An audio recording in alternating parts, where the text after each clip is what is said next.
이건 정말 충격적입니다. 34년 경력의 언어학 권위자가 지금 학계 최대의 논란 중심에 섰습니다.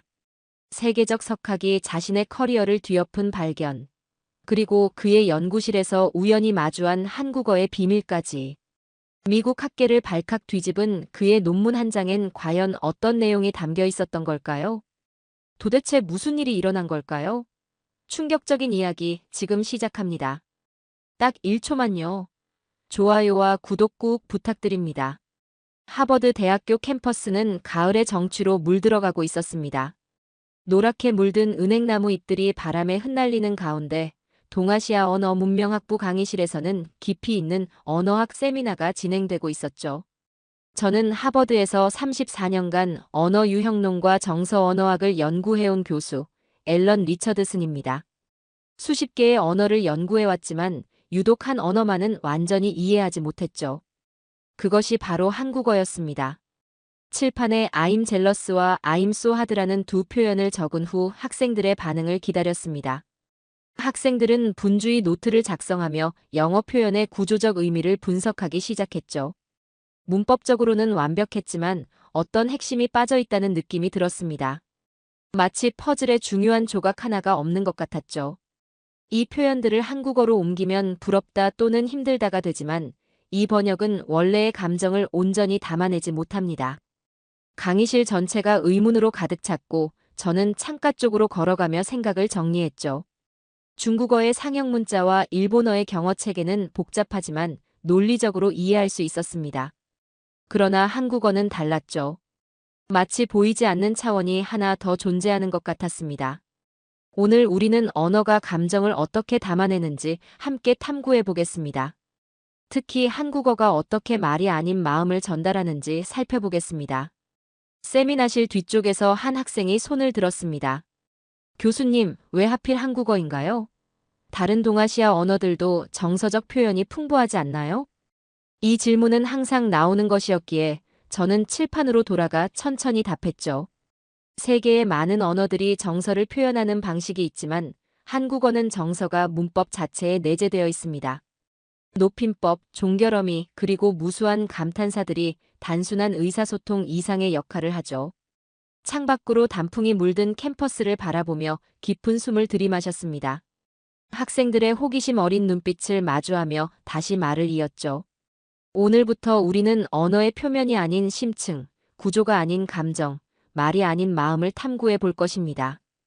동료 교수들은 제가 한국어에 집착한다고 생각했지만 저는 그들이 이해하지 못하는 무언가를 발견했다고 확신했죠. 언어학자로서 30년 넘게 연구해온 과정에서 여러 언어의 구조와 특성을 분석했습니다. 논리적이고 체계적인 언어들은 많았지만 한국어만큼 감정이 문법에 녹아든 언어는 없었죠. 영어로 I miss you라고 말할 때와 한국어로 보고 싶다라고 말할 때의 감정적 무게가 다릅니다. 영어는 주어 중심으로 내가 그리워한다는 의미지만 한국어는 당신을 보고 싶은 마음이 있다는 뉘앙스를 담고 있습니다. 학생들이 고개를 끄덕이며 노트에 필기를 했고 저는 칠판에 큰 글씨로 적었죠. 말을 담은 언어와 마음을 담은 언어, 이것이 바로 제가 수년간 탐구해온 한국어의 본질이었습니다. 감정과 정서가 언어 자체에 녹아든 독특한 언어였죠. 연구실에 들어서자마자 책상 위에 펼쳐진 세계 문자 계보도가 눈에 들어왔습니다. 수십 년간 언어를 연구하며 만들어온 이 도표는 제 학문적 여정의 지도나 다름없었습니다. 손가락으로 문자들의 발전 과정을 따라가다 문득 한 지점에서 멈추게 되었죠. 다른 모든 문자들이 자연스러운 진화의 과정을 거친 반면 오직 하나의 문자만이 그 흐름에서 벗어나 있었습니다. 바로 한글이었습니다. 1443년 한 나라의 왕이 백성들을 위해 창제한 문자 체계였고 놀랍게도 지금까지도 그대로 사용되고 있죠. 연구실 문이 열리며 존 스미스 학과장이 들어왔습니다. 그는 제 연구에 항상 호의적이었죠. 저는 그에게 펼쳐진 도표를 가리키며 설명했습니다. 세계 문자의 역사를 보면 모두 자연스럽게 진화했습니다. 그러나 한글만은 계획적으로 창제되었고 그 원형이 지금까지 거의 변하지 않았죠. 이건 문자계의 돌연변이라고 할 수 있습니다. 존은 안경을 고쳤으며 도표를 자세히 살펴보았죠. 하버드의 역사 깊은 연구실 창문으로 비치는 오후의 햇살이 문서 위에 황금빛 그림자를 드리웠습니다. 그는 천천히 고개를 끄덕였죠. 한글의 과학적 구조에 대해 들은 적이 있습니다. 각 자음이 발음 기관의 모양을 본떴다는 이야기 말입니다. 저는 책상에서 일어나 벽에 걸린 한글 자음 차트를 가리켰습니다. 오랜 연구 끝에 만든 이 차트는 한글의 과학적 원리를 시각적으로 보여주고 있었죠. 정확합니다. 기역은 혀가 목구멍을 막는 모양, 니은은 혀가 윗잇몸에 닿는 모양을 본떴습니다. 이것은 단순한 기호가 아니라 인간의 발성 구조를 과학적으로 분석한 결과물입니다. 존은 깊은 관심을 보이며 차트 앞으로 다가왔고 그의 눈에서 학자적 호기심이 빛났죠. 모음 체계는 어떻습니까? 그것도 이런 과학적 원리가 있나요?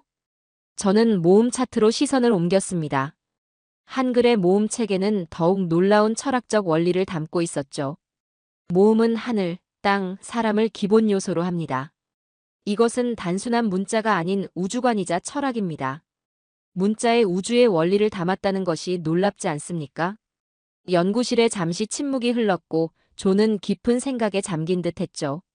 저는 세계 문자 계보도를 다시 바라보았고 수천 년의 문자 역사 속에서 한글은 마치 별처럼 빛나고 있었습니다. 당신의 한국어 연구가 이제 이해됩니다. 이건 단순한 언어 연구가 아니라 문명의 특별한 한 페이지를 읽는 작업이군요. 세계 문자의 역사에서 한글은 분명 기적과도 같은 존재였습니다. 과학이자 철학이며 백성을 생각한 왕의 사랑이 담긴 문자였죠. 한국어 연구의 깊이에 빠져들수록 그 언어가 담고 있는 마음의 깊이에도 점점 매료되어 갔습니다. 오후의 햇살이 연구실 창을 통해 비치는 따스한 봄날이었습니다. 책상 위에는 한국 유학생 이지현의 졸업 논문이 놓여 있었고 제목만으로도 호기심을 자극했죠. 수고하세요의 정서 언어학적 구조와 사회 문화적 의미. 저는 첫 페이지를 넘기며 이 논문이 제 연구에 새로운 통찰을 줄 것이라는 예감이 들었습니다. 이지현은 하버드 한국어 교육과정 석사과정 학생으로 언어에 담긴 문화적 뉘앙스에 대한 감각이 뛰어났습니다. 그녀의 논문은 단순해 보이는 수고하세요라는 표현이 담고 있는 깊은 의미층위를 분석하고 있었죠. 택배기사에게 수고하세요라고 말할 때와 병원 간호사에게 수고하세요라고 말할 때, 그리고 긴 회의를 마친 동료에게 수고하셨습니다라고 말할 때의 의미적 차이와 감정적 뉘앙스는 영어로 완전히 번역되기 어렵습니다. 논문의 첫 문장이 제 마음을 사로잡았습니다. 이지현은 수고하세요라는 표현이 사용되는 다양한 상황을 분석하며 이 말 한마디가 어떻게 한국 사회의 깊은 정서적 유대를 보여주는지 설명하고 있었죠. 서구 언어의 땡큐, 굿잡, 테이크 케어와 같은 표현들로는 수고하세요의 온전한 의미를 담아내지 못합니다. 이 표현에는 상대방의 노고를 인정하고 그 가치를 존중하며 동시에 그 어려움에 공감하는 복합적인 감정이 담겨 있습니다. 저는 논문을 읽어내려가며 조용히 중얼거렸습니다. 이건 그냥 인사말이 아니야. 이건 인정이야. 이지현의 논문은 단순한 언어 분석을 넘어 한국 사회의 정서적 유대감을 보여주고 있었습니다. 특히 주목할 만한 것은 수고하세요라는 표현이 사용되는 다양한 맥락에 대한 분석이었죠. 편의점 알바생, 식당 종업원, 학교 선생님, 회사 동료 심지어 처음 만난 사람에게도 상황에 따라 수고하세요라고 말하는 것은 단순한 격려나 감사를 넘어선 사회적 연결의 표현입니다. 이것은 당신의 노력이 보입니다. 당신의 어려움을 이해합니다. 당신의 존재가 가치 있습니다. 라는 복합적인 메시지를 담고 있습니다. 창밖으로 하버드 캠퍼스의 분주한 모습이 보였습니다. 학생들은 각자의 목적지를 향해 바쁘게 움직이고 있었죠. 문득 한국에서의 경험이 떠올랐습니다. 서울의 버스에서 내릴 때 기사에게 무의식적으로 수고하세요라고 말했던 순간, 그리고 그때 기사의 따뜻한 미소가 생각났습니다. 이지현의 논문은 계속해서 깊은 통찰을 제공했습니다. 특히 눈에 띄는 부분은 수고하세요가 상황에 따라 어떻게 미묘하게 변화하는지에 대한 분석이었습니다. 수고하세요는 현재 진행형의 노력을 인정할 때, 수고하셨습니다는 완료된 노력에 대한 인정일 때 사용됩니다. 이 미묘한 차이는 한국어의 시제 구분뿐만 아니라 상황에 대한 화자의 심리적 거리감을 반영합니다. 언어학자로서 30년 넘게 연구해왔지만 이렇게 단순한 표현 하나가 이토록 깊은 문화적 함의를 담고 있다는 사실이 놀라웠습니다. 영어에서는 상황에 따라 땡큐, 굿잡 등 다양한 표현을 사용해야 하는 뉘앙스를 한국어는 수고하세요라는 한 표현에 담아내고 있었죠. 언어는 단순한 의사소통의 도구가 아니라 그 문화의 세계관과 가치관을 담는 그릇이라는 사실을 다시 한번 깨닫게 됩니다. 이지현의 논문 마지막 문장이 제 가슴에 울림을 주었습니다. 한국어는 단어 하나에도 깊은 정서와 문화적 맥락을 담아내는 놀라운 언어였습니다. 그것은 단순한 언어가 아니라 마음을 전달하는 정교한 도구였죠. 연구실에 앉아 웹툰 번역가 칼의 인터뷰 영상을 다시 틀었습니다. 그는 미국인으로 한국 웹툰을 영어로 번역하는 일을 하고 있었죠. 며칠 전 학회에서 그와 나눈 대화가 계속 제 머릿속을 맴돌아 강의 준비보다 이 영상을 다시 보게 되었습니다. 칼의 말은 제가 수년간 연구해온 한국어의 특성을 정확히 짚어내고 있었습니다. 그가 온다라는 문장을 번역할 때 가장 어려운 점은 그가 누구인지 명확하지 않다는 겁니다. 영어로는 반드시 he is coming 또는 it is coming처럼 구체적으로 명시해야 하는데 한국어에서는 그 모호함이 오히려 이야기에 긴장감을 더하는 역할을 합니다. 칼의 말에 깊이 공감했습니다. 한국어는 주어와 목적어를 생략하는 경우가 많았죠. 놀랍게도 이런 생략이 의사소통을 방해하기는커녕 오히려 더 풍부한 해석의 여지를 제공했습니다. 영상 속 칼은 계속해서 말을 이어갔습니다. 또 다른 예로 좋아라는 표현이 있습니다. 영어로 번역할 때는 반드시 무엇이 좋은지 명시해야 합니다. 하지만 한국어에서는 그 대상이 문맥 속에 자연스럽게 녹아있어 별도로 명시하지 않아도 소통이 가능합니다. 저는 메모장에 칼의 말을 받아 적으며 생각에 잠겼습니다. 하버드의 오래된 연구실에서 들려오는 그의 목소리가 제 언어학적 직관을 다시 한번 확인시켜 주었습니다. 명확하지 않아서 오히려 더 명확한 언어라니 역설적인 표현이지만 그것이 바로 한국어의 본질이었습니다. 영어나 라틴어족 언어들은 문법적 구조와 논리가 명확합니다. 주어, 동사, 목적어의 위치가 엄격하고 성별과 시제가 문법에 내재되어 있죠. 반면 한국어는 그런 구조적 엄격함보다는 맥락과 정서에 더 의존합니다. 영상 속 칼의 분석은 계속되었고 저는 창밖으로 보이는 하버드 캠퍼스의 고풍스러운 건물들을 바라보며 깊은 생각에 잠겼습니다. 서구의 건축물처럼 언어도 구조와 형식이 명확했습니다. 반면 한국어는 마치 동양의 수묵화처럼 여백과 뉘앙스가 중요한 언어였죠. 가장 흥미로운 점은 한국어 화자들이 이런 모호함을 불편해하기는커녕 오히려 자연스럽게 받아들인다는 겁니다. 그들은 말해지지 않은 것까지 이해하며 그것을 오히려 더 깊은 소통의 방식으로 여깁니다. 한국에 방문했을 때 경험했던 일들이 떠올랐습니다. 식당에서 맛있게 드세요라는 인사를 받았을 때 그 말에 담긴 따뜻함이 단순한 의례적 인사를 넘어 진심 어린 배려로 느껴졌던 순간들이 생각났죠. 한국어의 진짜 매력은 어쩌면 말해지지 않은 부분에 있는지도 모릅니다. 그 여백과 생략 속에 더 깊은 의미가 담겨 있죠. 영상을 멈추고 노트북을 열어 오늘의 생각을 정리했습니다. 한국어는 단순히 의사소통의 도구가 아니라 감정을 전달하는 예술이었죠. 그것은 논리와 구조보다는 감정과 맥락을 중시하는 언어였죠. 제 노트북 화면에 한 문장을 적었습니다. 한국어는 구조가 아니라 마음으로 이해해야 하는 언어다. 문득 제 연구의 방향이 잘못되었던 것은 아닌지 하는 생각이 들었습니다.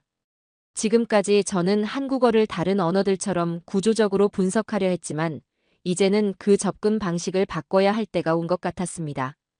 한국어는 문법이 아닌 마음으로 논리가 아닌 정서로 접근해야 하는 언어였고 그것이 바로 제가 지금까지 놓치고 있던 핵심이었죠.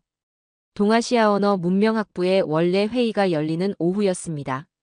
하버드 캠퍼스의 오래된 건물 안회의실에는 다양한 언어를 연구하는 교수들이 모여 있었습니다. 창문을 통해 들어오는 따스한 햇살이 테이블 위에 놓인 회의 자료를 비추고 있었죠.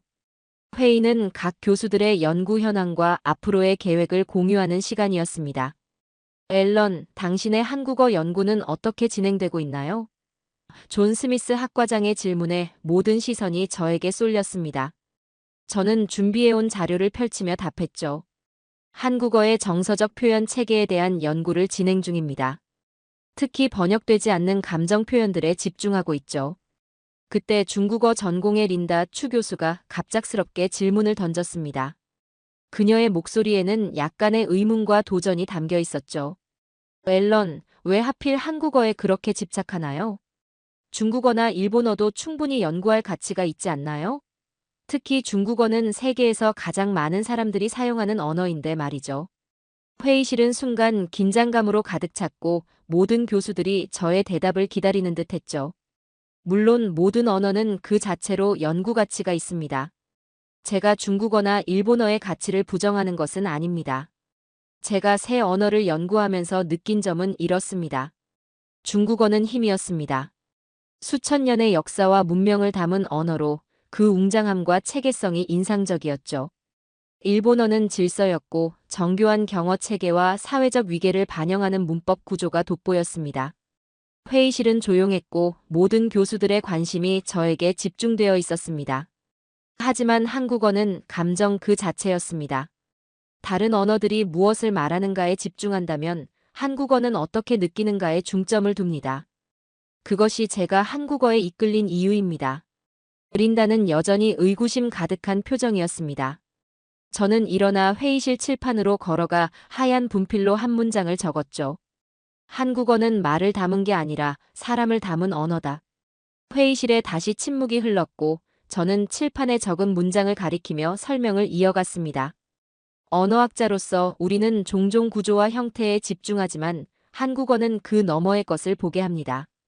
말하는 이와 듣는 이 사이의 관계, 상황과 맥락에 따른 미묘한 감정의 변화, 그리고 그것을 자연스럽게 담아내는 언어적 유연성은 제게 새로운 통찰을 줍니다.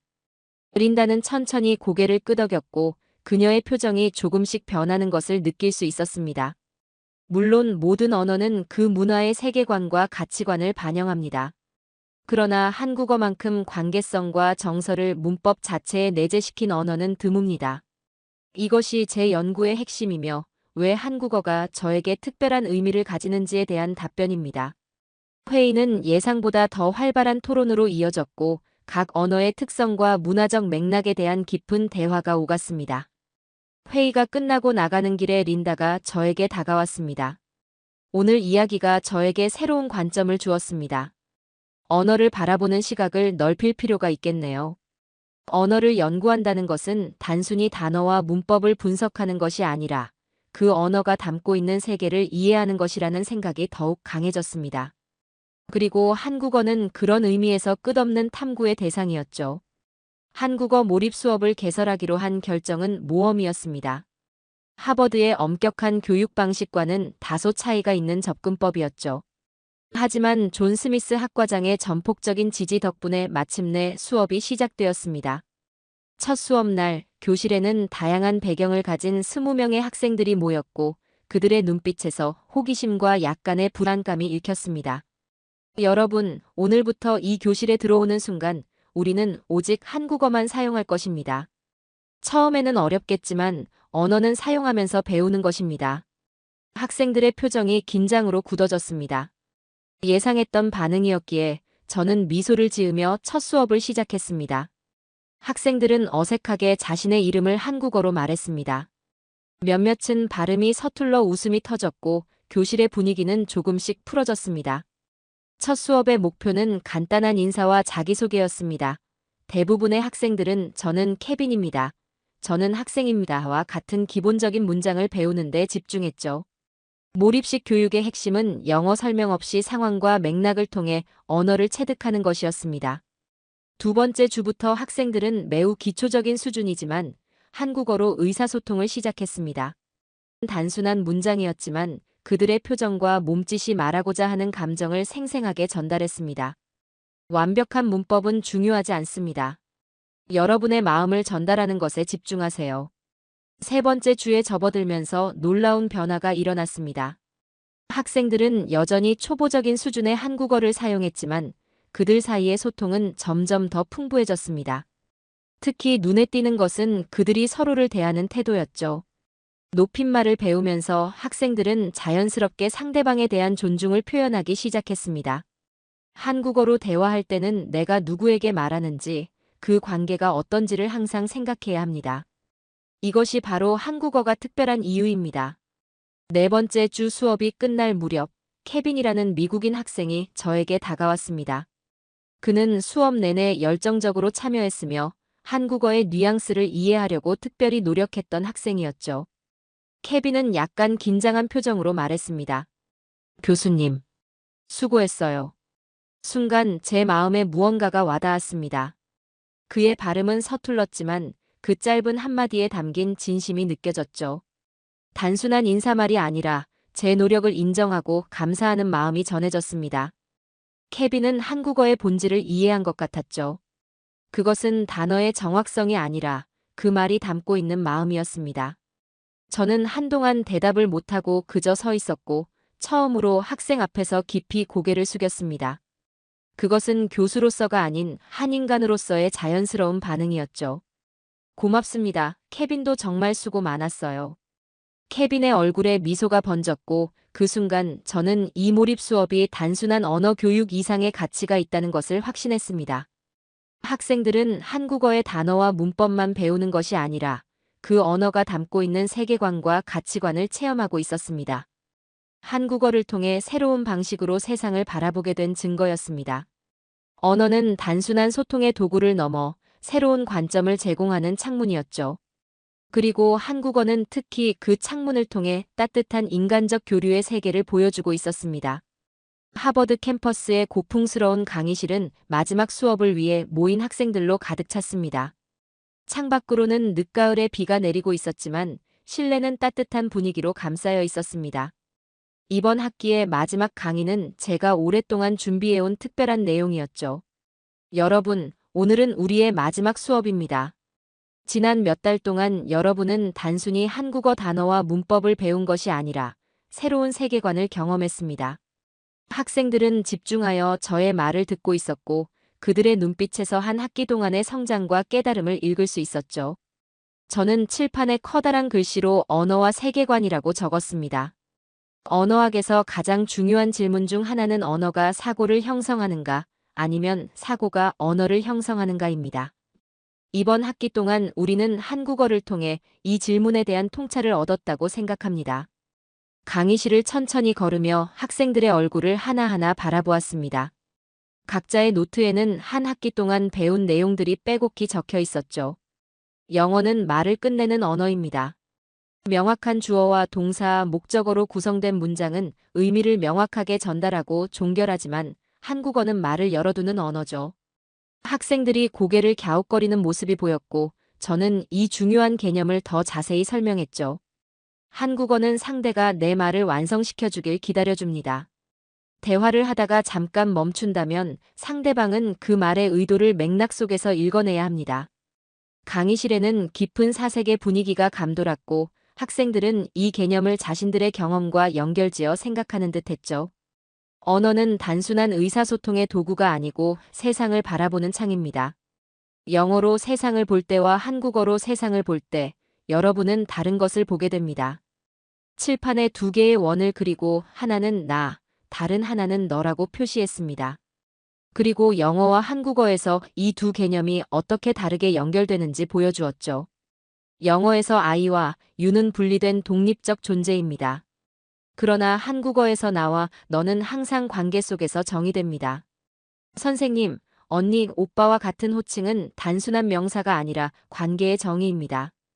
언어는 말의 기술이 아니라 사람의 기술입니다. 특히 한국어는 사람과 사람 사이의 관계, 감정, 맥락을 중시하는 언어죠. 깊은 고요가 감도는 늦은 밤, 연구실에서 홀로 남아 지난 수십 년간의 연구를 정리하고 있었습니다. 벽면을 가득 채운 세계 언어 지도와 문법 체계도, 그리고 책상 위에 펼쳐진 언어 구조도는 제 학문적 여정의 증거였죠. 창밖으로는 하버드의 고풍스러운 건물들이 달빛에 희미하게 빛나고 있었습니다. 오랜 시간 언어의 산맥을 오르며 정상에 도달했다고 생각했지만 한국어를 만나고 나서야 새로운 봉우리가 있음을 알게 되었죠. 언어학의 정점에서 만난 것은 논리가 아니라 감정이었습니다. 손가락으로 책상 위의 언어 구조도를 천천히 따라갔습니다. 수십 년간 정리해온 이 도표는 세계 각국의 언어가 어떻게 구조화되어 있는지를 보여주고 있었죠. 인도 유럽어족, 알타이어족, 세머족 등 다양한 언어 계통이 가지처럼 뻗어 있었습니다. 그러나 이제 저는 이 도표가 언어의 표면만을 보여준다는 것을 알고 있었습니다. 언어는 단순한 정보 전달의 도구를 넘어 감정과 관계를 표현하는 인간 고유의 능력이었고, 한국어는 그 본질에 가장 가까운 언어 중 하나였죠. 창가로 다가가 밤하늘을 바라보았습니다. 서구의 언어들이 무엇을 말하는가에 집중한다면 한국어는 어떻게 말하는가에 중점을 둡니다. 존댓말과 반말, 다양한 종결어미, 상황에 따라 변하는 호칭 등은 단순한 문법적 요소가 아니라 인간관계의 깊이를 반영하는 장치였죠. 언어학자로서 세계의 수많은 언어를 연구해왔지만 한국어만큼 인간의 마음을 중심에 둔 언어는 드물었습니다.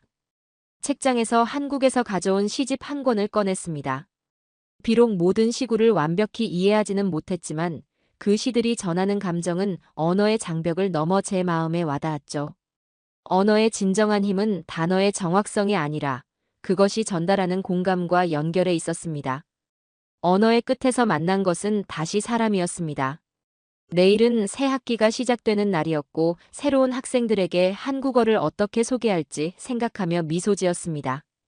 이제 저는 단순히 언어의 구조를 가르치는 것이 아니라 언어를 통해 세상을 바라보는 새로운 방식을 전달하고자 했습니다. 소박한 종이 한 장에 마지막 문장을 적었습니다. 언어는 사람이다. 간결하지만 이것이 제 평생의 연구를 통해 얻은 가장 중요한 깨달음이었죠.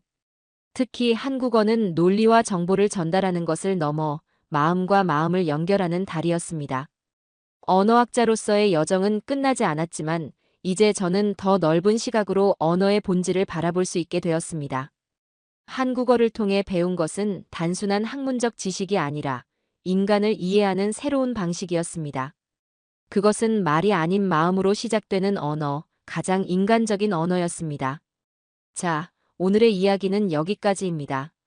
오늘 우리는 하버드의 언어학자가 한국어에서 발견한 놀라운 진실을 함께 살펴보았습니다. 단순한 의사소통 도구가 아닌 사람의 마음을 담아내는 언어의 본질을 깨달은 그의 여정은 언어학의 새로운 지평을 열었습니다. 34년간 세계 언어를 연구한 석학의 결론은 명확했습니다. 한국어는 말이 아니라 마음이다. 이 발견은 언어가 단순한 논리의 체계가 아니라 인간 감정의 깊이를 담는 그릇임을 일깨워 주었습니다. 한국어가 단순한 언어를 넘어 마음을 전하는 다리가 되는 세상을 기대해 봅니다. 오늘도 끝까지 함께 해주셔서 감사합니다. 재미있게 보셨다면 구독과 좋아요로 응원해 주세요. 다음에도 따뜻한 이야기로 찾아뵙겠습니다. 감사합니다.